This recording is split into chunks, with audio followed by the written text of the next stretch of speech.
nesta estrada, um espaço improvável para o lançamento de um livro, mas não é assim tão improvável, tendo em conta a contextualização deste acontecimento.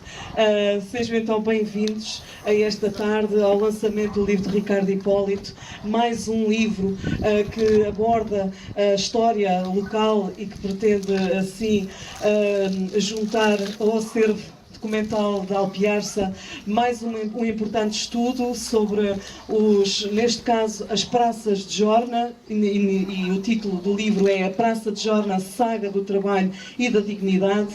É com muito gosto que estamos aqui, Câmara Municipal, Junta de Freguesia, AIDIA, em conjunto, a lançar o livro de Ricardo Hipólito. Muito obrigada, Ricardo, por mais este documento, que certamente ficará na história da Alpiarça. Na mesa temos então o editor do livro da AIDIA, o Dr. João Serrano. Temos também o Ricardo Hipólito, o próprio autor, o Presidente da Câmara Municipal de Alpiarça, Mário Pereira, e também a doutora Dulce Freire, que fez então o prefácio do livro. Eu vou passar a palavra ao Dr. João Serrano, que irá dar início. Logo após faremos aqui umas pequenas homenagens, mas entretanto eu vou dizendo o que é que vai acontecendo. Muito obrigado, Goretti. O Sr. Presidente da Câmara sugere-me que eu vá para a sombra, se me permitir. Deixe-me apanhar assim estes raios de sol tem sido tudo tão chuvoso. Muito obrigado. Obrigado, Goretti, obrigado, Ricardo, por todo o teu trabalho. Um trabalho notável sobre a história local. Obrigado, professora Dulce, obrigado à Câmara Municipal e à Junta de Freguesia. O Sr. Presidente está aqui, pelo apoio que nos têm dado.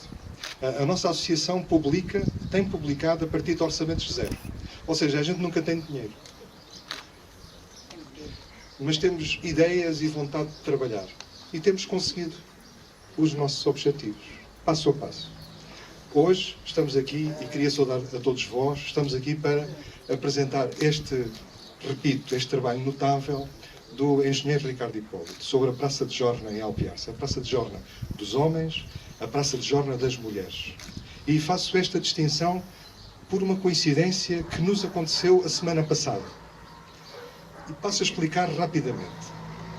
Nós estamos, neste momento, a criar um outro caderno cultural dedicado à doçaria e à culinária tradicional de Alpiarça. Falámos com uma mulher, que é a Idalécia, a quem vamos dedicar este trabalho, e a partir da Idalécia chegámos à mãe, à dona Diodata Panela.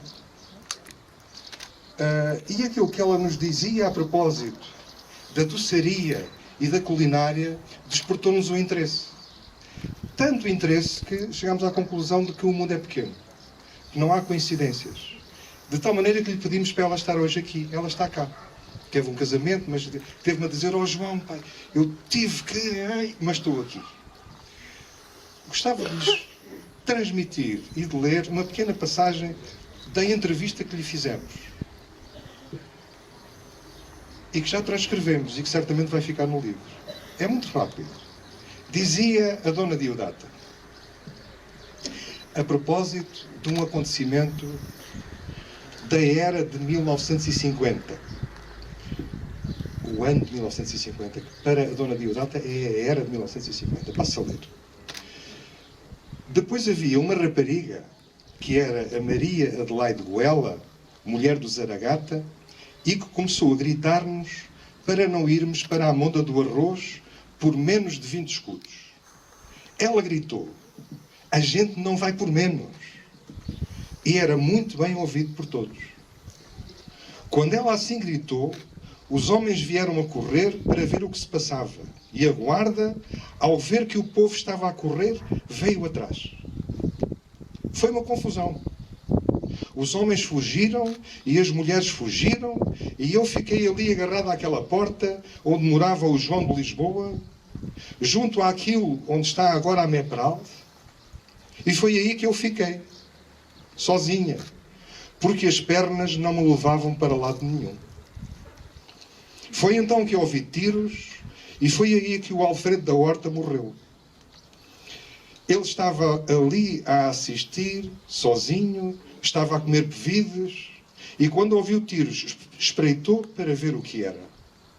A guarda mandou tiros, apanharam-no e morreu. Eu estava lá ao pé e assisti a tudo.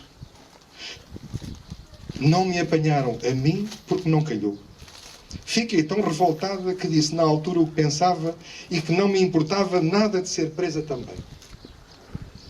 A gente não estava a fazer mal nenhum a ninguém, só queríamos trabalhar e receber um salário que fosse justo. Estávamos lá para pedir trabalho, para podermos ter um salário e mais nada. Mataram-no sem razão. Mataram-no na era de 1950, no dia 4 de julho, a um domingo, à meia da tarde. Agora eu não tenho bem a certeza se é em julho, se é hoje, que faz 65 anos.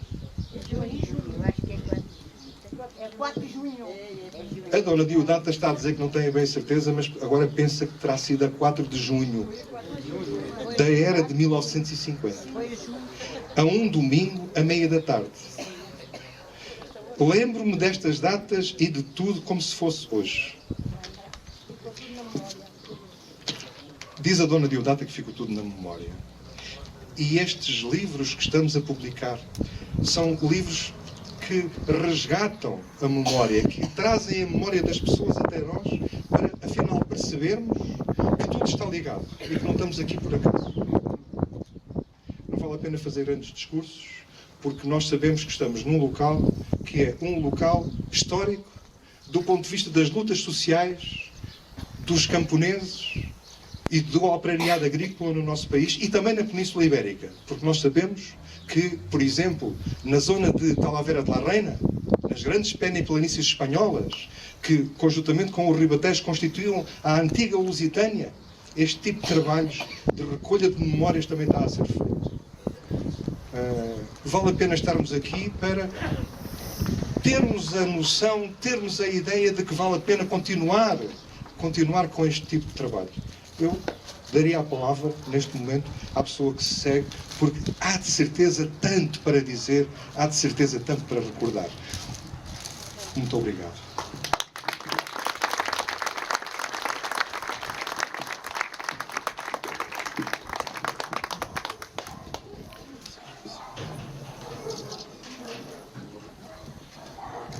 Muito boa tarde a todos. Saúde.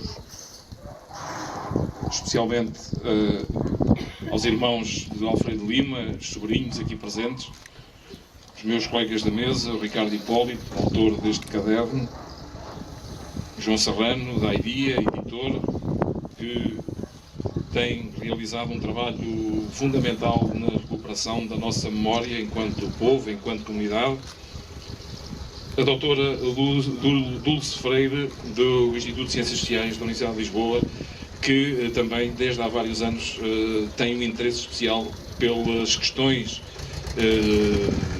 ligadas ao trabalho, à agricultura, ao mundo rural e também à nossa terra, aos movimentos sociais e a este processo de luta pelo trabalho, pelo pão e pela dignidade dos trabalhadores alpiacenses. E se há iniciativa, ou se há iniciativas que a Câmara Municipal organiza que me orgulham, esta é certamente uma delas. Esta e todas aquelas que possam contribuir para o reconhecimento e para a justa homenagem deste povo, o meu povo, o nosso povo, e que se destacou neste processo de luta contra a ditadura fascista, pelo pão dos filhos e pela dignidade, como já foi referido, enquanto trabalhadores, enquanto seres humanos, enquanto portugueses. No passado, tivemos a oportunidade de fazer algumas homenagens a lutadores antifascistas, da reconhecida intervenção cívica, política, social da nossa terra, com a atribuição das medalhas da liberdade. É um processo que a Câmara Municipal irá continuar a fazer. É a forma também de resgatar do anonimato, do desconhecimento, de projetar no futuro e nas novas gerações o papel que essas pessoas tiveram na conquista da liberdade, portanto, e na construção do mundo melhor que almejavam e que, de certa forma, nós agora beneficiamos, embora com todas as lacunas, com todas as limitações, com alguns regressos a formas de exploração do passado, como eram as praças de Jorna, mas que, pelo menos, lhe devemos, e muito, esse esforço, esse empenho, essa dedicação, e que, em algumas situações como esta, de Alfredo Lima, de Maria Albertina, de outros antifascistas, acabou com dando a própria vida pela liberdade dos seus concidadãos, da sua comunidade, dos portugueses. Portanto, a Praça de Jornas foi sempre objeto de visões contraditórias, até no seio do movimento operário, dos trabalhadores agrícolas, mas a partir de um determinado momento houve uma clara percepção, e a Alpiarça também contribuiu muito para isso, de que a unidade forjada, conseguida nas praças de Jorna, eram muito importantes para empurrar o patronato, para conseguir os desejados aumentos de ordenado e a melhoria das condições gerais de trabalho e de vida da população.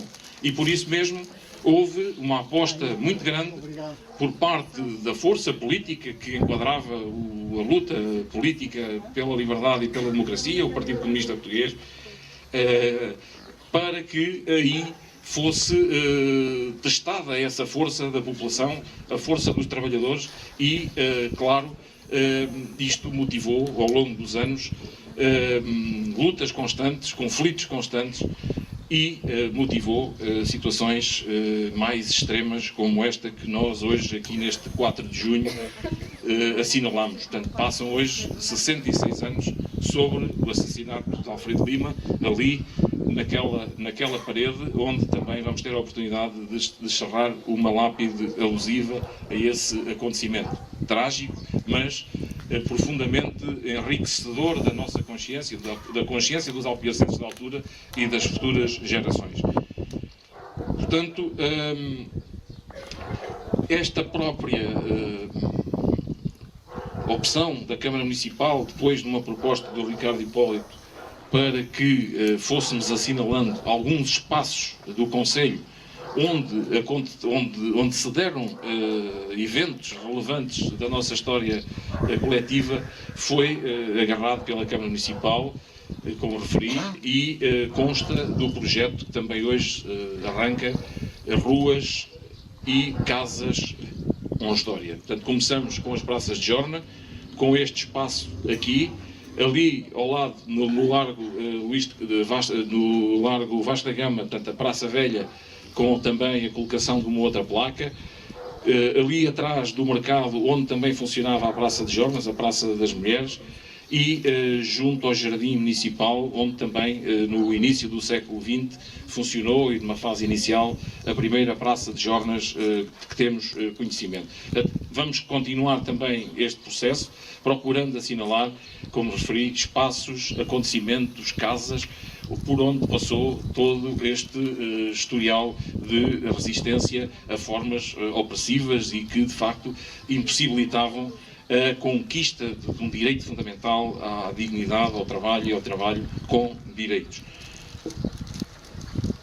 Portanto, mas a homenagem ao Alfredo Lima é também uma homenagem a todos aqueles que ficaram feridos, a todos aqueles que, ao longo daquelas várias décadas de repressão, foram presos, foram torturados, viveram na clandestinidade, desligados da família, desligados da vida que tinham direito, e por isso mesmo, nestes processos também é sempre importante recordarmos que isto foi um processo coletivo, que envolveu muita gente, que envolveu toda uma comunidade e que contribuiu no processo de luta geral contra a ditadura e culminando depois com a Revolução de Abril e com a liberdade. Para terminar, era deixar aqui apenas, enquanto Presidente da Câmara, a certeza de que os alpiarcenses de hoje reconhecem, valorizam, são profundamente devedores destas vidas que se perderam, da intervenção política e social de toda esta gente, desta gente de outro ver, como também já foi dito pelo Zé João Paes, e que representa muito bem uma característica fundamental da população alpiarcense. E estas pessoas todas lutaram pela sua dignidade, pela dignidade enquanto trabalhadores, enquanto pessoas, enquanto portugueses, lutaram pela liberdade e pela democracia e foram construtores de Abril. Devemos-lhes muito, merecem a nossa homenagem. Muito obrigado.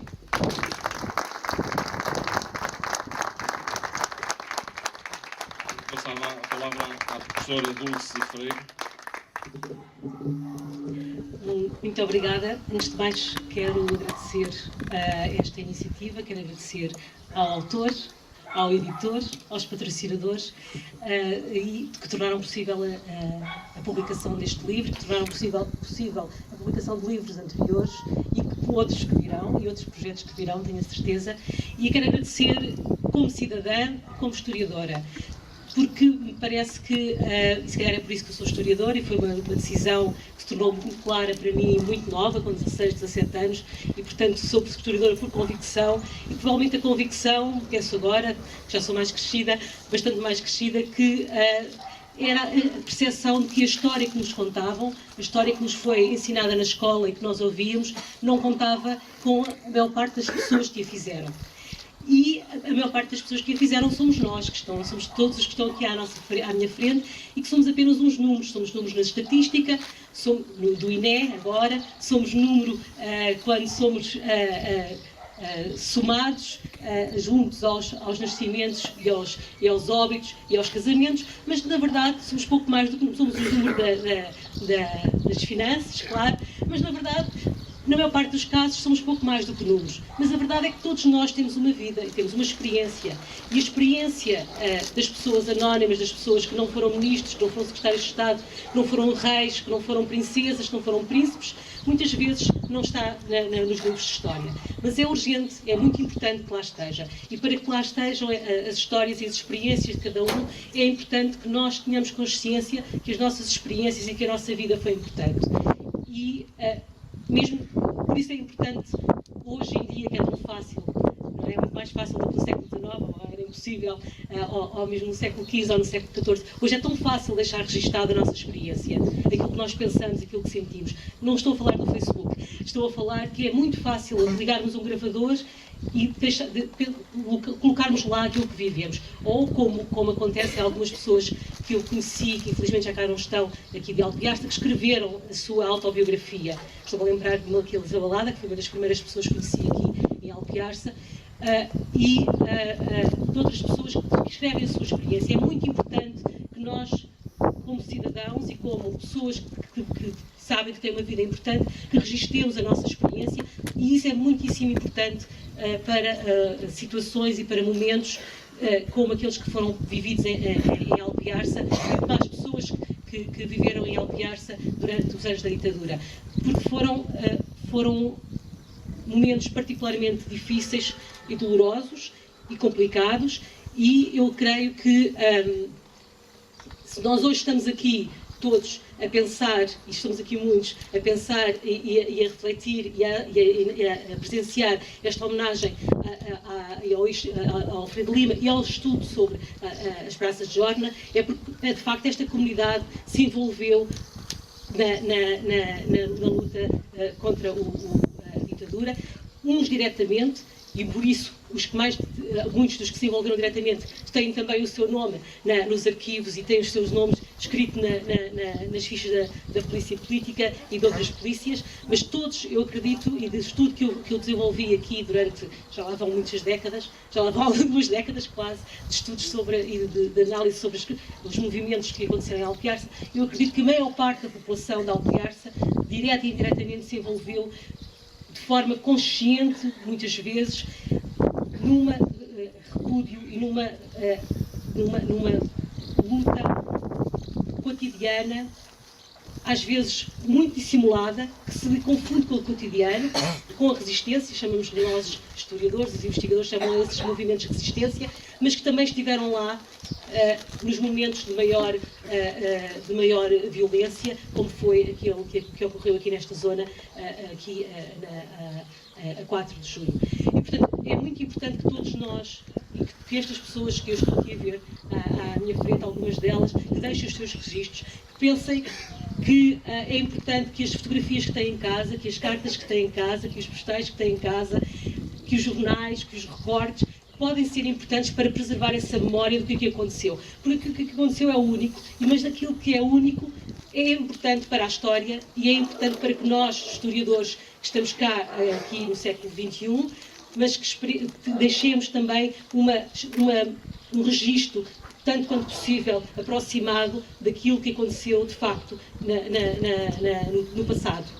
É verdade que nós sabemos que a história não é nunca voltar ao passado, é sempre uma reconstituição, parcelar, mas ela deve ter o mais possível as perspectivas daqueles que as fizeram. E quem fez a história somos todos nós. E, portanto, eu espero, sinceramente, que outro tipo de iniciativas, outro tipo de livros sejam feitos para preservar e divulgar esta memória, e agradeço muito que assim seja, e espero que possamos cá voltar aqui mais algumas vezes. Muito obrigada.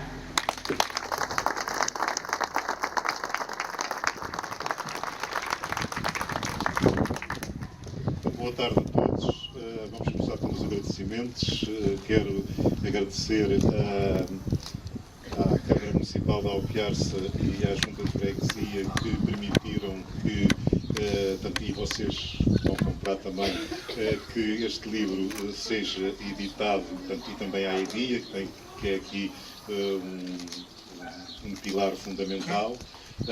Agradecer à professora Dulce Freire por se ter disposto a fazer o prefácio.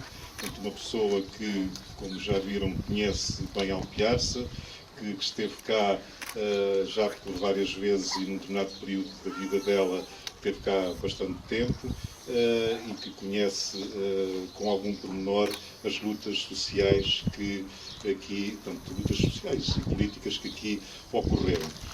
E agradecer também particularmente àqueles que me ajudaram a escrever, porque é difícil, passado muitas décadas, o livro abarca o período desde a implantação, mais ou menos a implantação da República até ao princípio da década de 70 do século passado.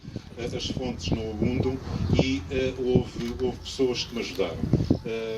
Eu gostaria de apontar aqui alguns nomes, é certo que me vou esquecer de outros e vou ser injusto, mas que também seria mais injusto se não falasse em alguns nomes. Eu nunca frequentei uma praça de Chorna, mas como é meu habitual, quando escrevo sobre alguma coisa, tento fundamentar-me, tento embranhar-me nessas coisas. E daí que testemunhos do Chico da Lisa tenha sido muito importante, testemunhos do Joaquim Corvacho foi muito importante, testemunho do Manel Coelho, de outras pessoas que me são muito queridas e que já não estão fisicamente entre nós, como o Manuel Cadimas ou a Balada, portanto, e mais uma série de gente, numa perspectiva de quem vendia a sua força de trabalho à jorna. E depois outras pessoas que me ajudaram noutra perspectiva e que eu quis abordar o tema ouvindo as diversas partes. Não consegui falar já com nenhum capataz, mas consegui falar com um feitor, que aqui está, o Sr. Manuel Cravo, que também me deu uma perspectiva num outro ponto de vista, tanto e mais uma outra pessoa que, não sendo feitor, mas que estava num outro patamar de responsabilidades na estrutura de uma casa agrícola aqui do Ribatejo. E, portanto, a todos esses agradeço. E, portanto, isto, ontem à noite eu estava a falar com um amigo meu e estava-lhe a dizer que ainda não tinha pensado o que é que viria aqui dizer. E ele dizia-me assim, olha, começas por dizer que isto era um sonho que tinhas há muito tempo e que só agora foi possível concretizar. Portanto, eu não vou, portanto, não é bem isto, não foi um sonho que eu tinha há muito tempo, mas é derivado das conversas que eu vou tendo com muita gente aqui em Alpiaça. Alguns, provavelmente, quando me veem, não vão fugir porque não são capazes, outros, se calhar, falam comigo com alguma satisfação, mas eu vou falando com pessoas, vou recolhendo testemunhos e testemunhos que por vezes eu sou assim também com facilidade, me comovo, e há testemunhos que posso não exteriorizar, mas comovo-me de certo modo. Eu estou-me a lembrar de um que foi transmitido pelo António Angelino, portanto, pelo Angelino Lagarde, como é conhecido, em que me dá a importância de certos valores. Se calhar hoje eu às vezes penso que se esses valores dois com certeza continuarão a existir, mas quando ele me diz que depois de um dia a trabalhar no campo, chegava a casa, largava o farnel e pegava na bicicleta e ia para o Coço ou ia para Arraiolos, no fim de despegar, para trabalhar na organização das lutas pelas 8 horas nos campos do Alentejo. E depois vinha bicicleta para Alpiarça e depois no outro dia era outra vez o mesmo. E lutavam porquê? Portanto, estávamos nos anos 50 e tais e não havia luz ao fundo do túnel. E esta gente lutava, não era por um lugar numa direção regional aqui em Santarém. Portanto, já não estou a falar em Ministério. Não era por um lugar no centro regional, qualquer coisa de Santarém. Lutavam sem ter, porque percebiam que isto não estava para acabar logo. E esta gente que lutava deste modo deixam-me muito comovido, portanto, muito comovido porque era profundamente uma luta desinteressada e com prejuízos naturalmente. Como, por exemplo, o André Dias, não é? Portanto, era André Dias, portanto, que foi um dos fundadores do sindicato, que na altura não se chamava Sindicato dos Operários Agrícolas, logo após a República, e porque foi sempre um homem que honrou, digamos assim, os seus ideais. Outros escolheram outros caminhos, foram para feitores e por aí fora. Ele escolheu sempre aquele caminho e depois viria a ter dificuldade, por vezes, em arranjar patrão. Portanto, isto vem contado no livro e vem contado, portanto, faço um capítulo especial à razão porque estamos aqui hoje. Que foi a morte do Alfredo Lima. O Alfredo Lima oficialmente não morreu no dia 4 de junho, mas foi baleado aqui nas imediações, aqui a poucos metros de onde nós estamos, numa praça de jorna. Portanto, que há uma série de anos que as mulheres não faziam praça de jorna e as mulheres, porque estavam indexadas ao preço do homem, portanto o homem ganhava um X, a mulher ganhava sempre metade, e portanto não havia razão aparente para fazer a praça de mulheres, mas sempre que era preciso dar força às reivindicações, as mulheres também faziam a sua praça. E foi o que aconteceu em 4 de junho de 1950. A esta hora, precisamente, estavam as mulheres e os homens ali mais para aquele lado, as mulheres aqui nesta zona, reunidos para exigir tanto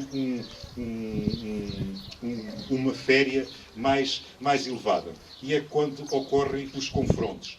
O Alfredo Lima, como vamos aqui fazer uma pequena surpresa, derivada de uma gentileza da irmã do Alfredo Lima, da Maria José, que daqui a bocadinho vão ver, e é a prova material em como o Alfredo Lima, ao contrário daquilo que os relatórios oficiais dizem, em que por pouco não diziam que ele caiu para o lado pelo susto, dizem que ele foi atingido com uns estilhaços de bala. Daqui a bocadinho vamos aqui mostrar a prova provada em que ele foi varado com balas de Mauser. Ele saiu daqui moribundo. Oficialmente, os documentos apontam para o seu falecimento no dia 5 de junho, às 9 horas da noite, no Hospital de Santarém, mas, portanto, o que corre entre o povo é que ele saiu já daqui morto. Portanto, ele moribundo estava, portanto, num estado já, digamos, num estado miserável. Neste livro, tive a preocupação, e com certeza que alguns de vós vão dizer ele não morreu ali, ele morreu acolá. Portanto, nestes últimos dias já me contaram algumas versões, mas tive a preocupação de, neste ou naquele aspecto, dar um toque humanista, e pensei num aspecto que abordo neste livro, e o que é que a família sentiu? Portanto, isto foi algo que abalou a sociedade alpiarcense. Ainda há aqui uma série de pessoas que aqui estão, que ainda hoje falam da morte do Alfredo Lima como se tivesse sido há um mês. Portanto, as pessoas sentem isso muito. E a família, o que é que sentiu? Portanto, não é difícil imaginar, mas que reflexo é que isto teve na família? E a Maria José ajudou-me, dentro da medida do possível, a transmitir o que é que a família passou, o que é que foi a vida desta família, que já não era uma vida fácil. E depois também neste livro abordo uma figura que me é muito querida por razões literárias e também políticas, mas mais literárias, e que nos diversos contactos que tive com pessoas que conviveram com esta pessoa, que eu já vou dizer o nome, me faz crer que era um homem muito especial. O Soeiro Pereira Gomes, digamos que o pai do neorrealismo em Portugal, poderia ter sido um grande... Ele foi um grande escritor, mas poderia ter tido uma carreira literária enorme. Ele era regente agrícola, não exerceu a sua profissão, trabalhou numa fábrica em Alhandra, envolveu-se, pôs-se numa determinada margem, que foi da margem do junto a quem tinha muitas dificuldades no Portugal daquele tempo, e muito particularmente os homens e as mulheres do campo. O Sr. Pereira Gomes envolveu-se profundamente nessa área, digamos assim, passou por Alpiarça, teve refúgios em Alpiarça. O António Jorge foi uma das pessoas que conviveu com o Sr. Pereira Gomes, não em Alpiarça, mas na Quinta das Varandas, onde o seu pai era feitor. Em Alpiarça passou pela casa do Calarrão, ele conviveu com os Calarrões, ele passou pela casa do António Fragoso, na Barbaçana. Ele passou pela casa do Meio Metro, do alfaiate Meio Metro, e todos são unânimes. Portanto, não falei com o Meio Metro, naturalmente, mas todos os outros com quem eu tive a oportunidade de falar nestes últimos anos são todos unânimes em dizer que o Sr. Pereira Gomes era uma pessoa muito especial. E houve uma pessoa há 2 anos ou há 3 anos, portanto, uma amiga, a Suzelle Vieira, que vive em Pernes, que me fez o favor de me transmitir muito mais sobre o Sr. Pereira Gomes, uma vez que o Sr. Pereira Gomes passou largas temporadas no Rodeados, entre Pernes e Vaqueiros. E aquele homem era um homem extraordinário, um homem que criou, digamos, raízes, fundamentos teóricos. Aliás, isso já era debatido dentro do Partido Comunista Português, a importância das praças de jornas, algo que os setores progressistas, numa determinada altura, queriam acabar.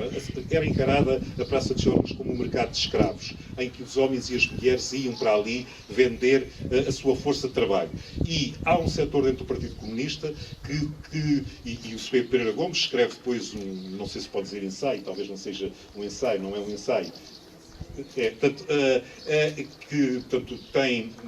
agora não me recordo qual foi o nome inicial que ele deu, mas era As Praças de Jornas, e tendo em conta a altura em que ele escreve, e tendo em conta aquilo que a Suzelle me conta da sua presença no Rodeados, provavelmente foi ele escrito no Rodeados, em que ele explica por A mais B a importância que as Praças de Jornas tinham para a organização dos trabalhadores. E dizia ele que o tempo do homem só, com o boné machucado entre mãos no pátio da casa agrícola a mendigar o trabalho, com a Praça de Jorna isso acabava.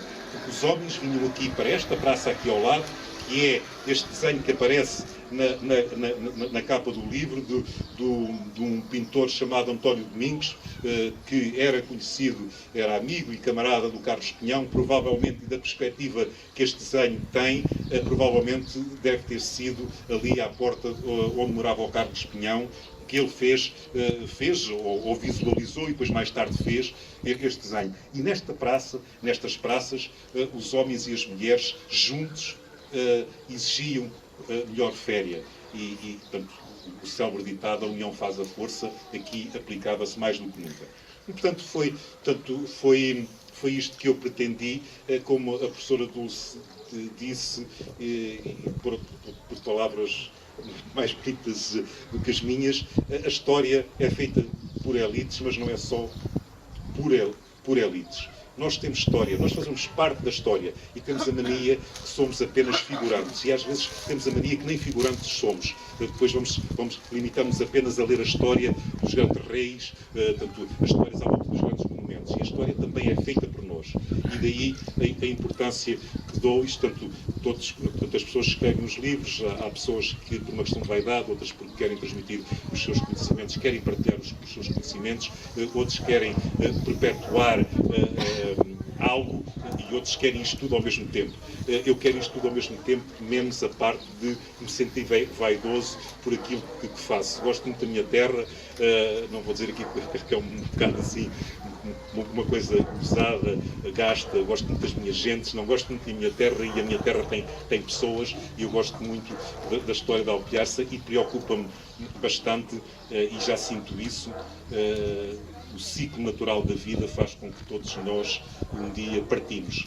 E, ao partir, levamos as memórias. E se as memórias não passarem para o papel ou para outro suporte, elas perdem-se completamente. E já perdemos muita coisa em Alpiarça. Daí que eu, junto de vários amigos aqui em Alpiarça, os tenho incentivado a escrever. Tive sucesso com o Galiza, tive sucesso com o Colho, que publicaram parte das suas memórias.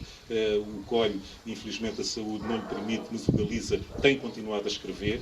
Consegui, em parte, que o António Fragoso também tenha escrito algumas memórias do seu trabalho. Tenho tido também sucesso junto ao António Castelo, que eu pus também a escrever, e gostava que muitos mais. O António Jorge, infelizmente, não o consegui convencer, porque esse levou baús e baús de riqueza para o Vale da Cigana, e não vão servir para nada. Portanto, essa riqueza de memórias não vão servir para ninguém, e aquilo que a professora Dulce referiu e que eu sinto é que estamos a perder entre os dedos memórias tão ricas das nossas gentes, e é uma pena. E acho que já vos dei uma seca. Agora, o que é que agora a seguir? Agora, eu chamava aqui a Maria José, porque nós estamos aqui também em homenagem ao Alfredo Lima. O Alfredo Lima, não sei se não tivesse sido aquela fatalidade em 4 de junho de 1950, poderia estar hoje vivo, poderia não estar, portanto, nós não sabemos, mas tinha se calhar grandes probabilidades de não estar aqui com a gente, porque, tanto nesta perspectiva de homenagem a ele, naturalmente, mas calhar podia estar aqui com a gente ao falarmos das praças de Jornas, algo tão importante aqui da Alpiarça. Já agora, mesmo para acabar, e antes da Maria José vir para aqui, vão depois perceber que este livro que eu escrevi é praticamente só sobre as praças de Jornas. Muito mais havia a escrever, mas eu afunilei para as praças de Jornas e derivo num ou noutro ponto fora das praças de Jornas. Particularmente nos anos 70. Nos anos 70 a Praça de Jornas já tinha muito pouca importância, porque os trabalhadores já estavam organizados de uma outra forma, em que já não era precisa a Praça de Jornas. E portanto, os amigos e as amigas, ao lerem, e se não têm ideia nenhuma do que era a Praça de Jornas, ou se têm só a ideia de que era um mercado esclavagista ou feudal, vão aqui perceber a importância que a Praça de Jornas tinha. Mas nos anos 70, e está aqui uma pessoa que eu vou ler aqui são 3 ou 4 linhas, uma pessoa que me transmitiu e que está aqui, que foi algo muito relevante. Em 73, as mulheres continuavam praticamente a ganhar metade daquilo que os homens ganhavam. E houve um grupo de homens que se reuniram à volta de de um petisco de berbigão. Era uma maneira de, se fossem surpreendidos pela polícia, de terem um pretexto, de terem ali prova que estavam ali numa convivência. Eles estavam a conviver, mas a tratar dos seus assuntos, e estavam a estipular o preço naquela altura, que era 140 escudos para os homens e para as mulheres 70. E há uma pessoa que diz assim: mas que porra é esta? Então será uma obrigação toda a vida uma mulher que às vezes vai mais um homem, cada um a cavar ao pé das cepas? A gente poucas vezes lhes corta os entrevões, mas aqui está escrito entrevões, entrevões. Elas sempre, sem miaduras, sem nada, e os outros, ou um outro, diz: epá, mas isto é o costume, é o costume. E essa pessoa diz: acabe-se com o costume. E propôs que as mulheres passassem a ganhar 75%. E dizia-me esta pessoa que era para comissão. Esta pessoa é o Joaquim Corvacho, que, tanto como eu há bocado disse, me fez viver o que era uma Praça de Jornas e o que era alguns dos aspectos desta negociação. A Praça de Jornas, para além de estar no livro, também está numa pequena exposição no Hall dos Águias, para depois quem quiser visitar. Portanto, é baseado no livro. E era isto que eu vos tinha para dizer, ou se me dessem à corda, tinha mais coisas para dizer, mas acho que não vos vou amassar. Então pedi à Maria José que chegasse aqui, porque ela também tem algo para oferecer à comunidade. Ela aqui há tempo, quando eu conversei com ela tinha algo para me mostrar e que eu fiquei muito comovido, e ela chorou muito, e queria que essa coisa ficasse em poder da comunidade. E disse-me que ou queria oferecer essa coisa à Câmara ou queria oferecer ao Partido Comunista Português. Porque houve, ao longo da história, muita gente criticou o Partido Comunista porque entendeu que o Partido Comunista se tinha apropriado, tinha criado um mito, tinha criado um mártir em Alpiarça, que era o Alfredo Lima. Que o Alfredo Lima não tinha nada a ver com o Partido Comunista, e que o Partido Comunista se apropriou de um mártir para ser mais um herói nas suas galerias. Essa versão, essa ideia é contrariada por Chico Anísio, que nessa altura, nos anos 40 e muitos, tinha, e depois ao longo dos anos 50, teve um papel de muita importância aqui em Alpiarça. O Chico Anísio garante-me, e eu não tenho o Chico Anísio como uma pessoa mentirosa, garante-me que que o Alfredo Lima já estava organizado, portanto já era uma pessoa que recebia o avante, já era uma pessoa que, e nestes tempos, uma pessoa para receber um avante, tinha que haver alguma garantia de segurança para essa pessoa poder receber o jornal, para ter alguns contactos. E, portanto, no livro também se conta esse aspecto, portanto não há aqui uma apropriação indevida, daí que a Maria José tenha posto essa hipótese de oferecer aquilo que ela vai já mostrar ao Partido Comunista, e foi depois isso que ficou decidido. Em vez de ser à Câmara, havia uma outra ligação, uma ligação muito especial, e portanto ao Partido Comunista, e daí que vai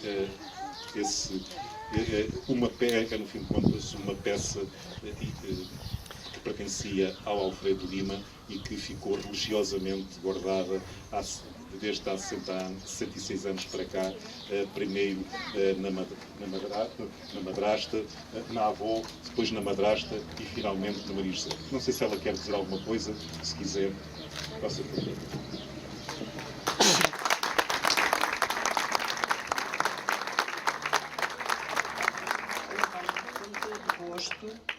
Oferecer a camisola de tanto sofrimento para a família, para todos, em nome meu e em nome do meu irmão, que sofremos tanto todos para nos criar.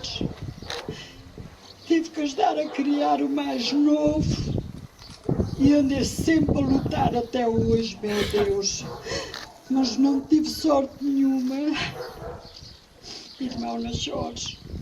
Que a gente já chorou tanta vida toda que já nem temos mais lágrimas para dar. E venho oferecer com todo gosto a camisola do sofrimento. Isto chama-se a camisola do sofrimento, do que partiu e dos que ficou. Não posso dizer mais nada. Eu ainda tinha pensado em levá-la dentro da urna, mas depois pensei, não, vou oferecê-la ao partido. Vai para o pé da fotografia onde ele está. Será o melhor.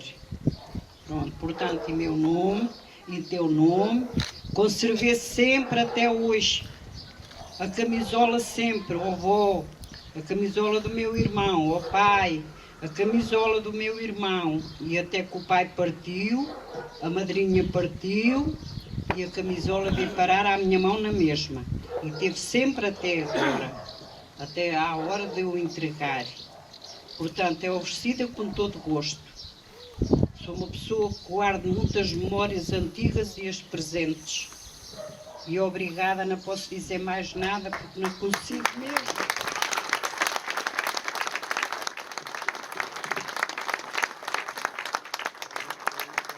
Agradecer à Maria José e à família. A oferta desta camisola fará parte da história do PCP em Alpiarça, mas sobretudo fará parte da história de Alpiarça e da luta dos trabalhadores alpiarcenses por melhores condições de vida. Portanto, a camisola não será propriedade do PCP, mas estará à disposição, com certeza, de toda a comunidade. Muito obrigado mais uma vez.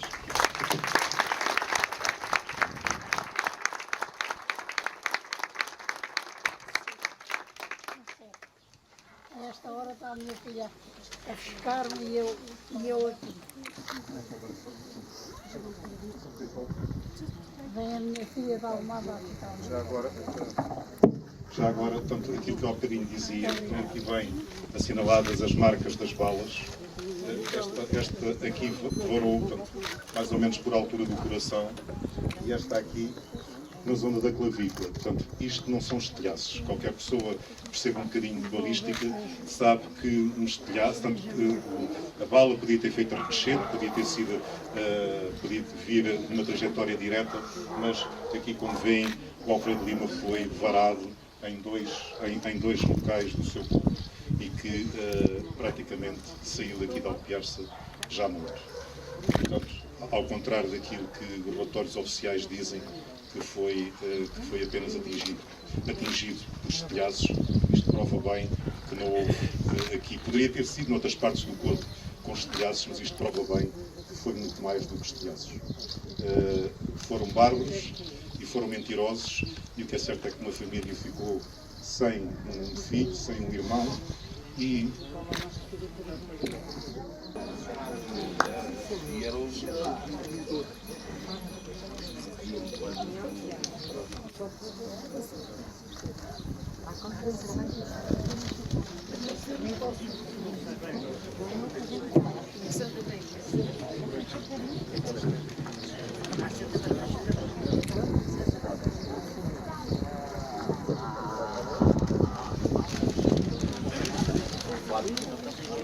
Vamos passar agora a um terceiro momento desta tarde, agora inserido no projeto, então, Ruas e Casas com História, como já foi aqui falado.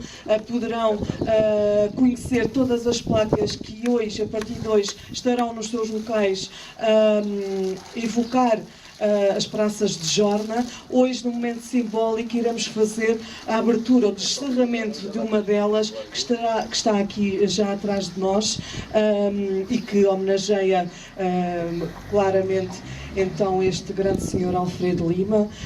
Eu convidava-vos todos a podermos irmos fazer o desterramento então desta placa. Depois poderão visitar todas as outras que estão no Jardim Municipal, no Largo Vasco da Gama, no Mercado, e esta aqui também, obviamente. No final, o autor, o Ricardo Hipólito, estará aqui para poder autografar, falar convosco. Tem aqui o livro dele, que poderão adquiri-lo. E também temos no final, ali atrás, um pequeno abafadinho de honra que sabe sempre bem antes de ir embora. Sim? Peço só peço desculpa por causa deste pequeno apontamento. Os livros vão ser vendidos a 7 euros. Isto quer dizer que o produto da venda é para pagar a tipografia e a nossa associação não fica com dinheiro. Quer dizer que é uma associação sem fins lucrativos. O nosso interesse é que as pessoas comprem por serem livros mais baratos, levem para casa e que os leiam. A nossa intenção é que as pessoas leiam. Isso é que é importante. Portanto, 7 euros não paga todo o trabalho que está por detrás, porque o nosso objetivo é transferir essa qualidade do trabalho do Ricardo para todos vós. São 7 euros, depois aqui vos esperaremos para fazer a venda.